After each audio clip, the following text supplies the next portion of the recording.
అమరావతి కేంద్రంగా కీలక రాజకీయ పరిణామాలు చోటు చేసుకుంటున్నాయి.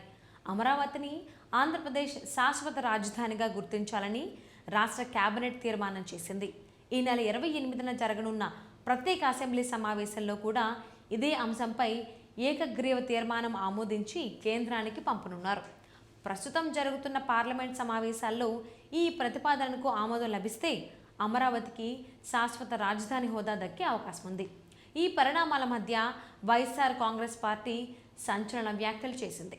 పార్టీ ముఖ్య నేత సజ్జల రామకృష్ణారెడ్డి అమరావతి తీర్మానం అవసరం ఎందుకు వచ్చిందని ప్రశ్నించారు.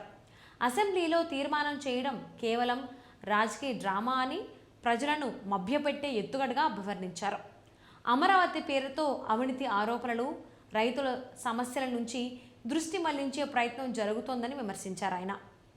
అలాగే అసెంబ్లీతో పాటు మండలిని ఎందుకు సమావేశపరచడం లేదని ప్రశ్నిస్తూ అక్కడ ప్రభుత్వాన్ని ప్రశ్నిస్తారనే భయంతోనే మండలిని పిలవడం లేదని అనుమానం వ్యక్తం చేశారు.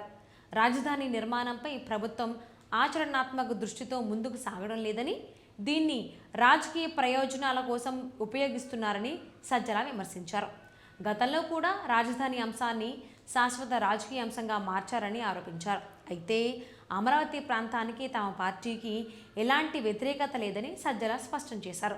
అభివృద్ధి వికేంద్రీకరణలో భాగంగా అమరావతికి ప్రాధాన్యం ఉంటుందని పేర్కొన్నారు.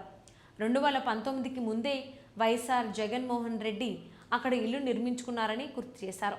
మొత్తంగా అమరావతి రాజధాని అంశం మళ్లీ రాష్ట్ర రాజకీయాల్లో వేడుకతూ అధికార ప్రతిపక్షాల మధ్య తీవ్ర వాగ్వాదానికి దారితీస్తోంది.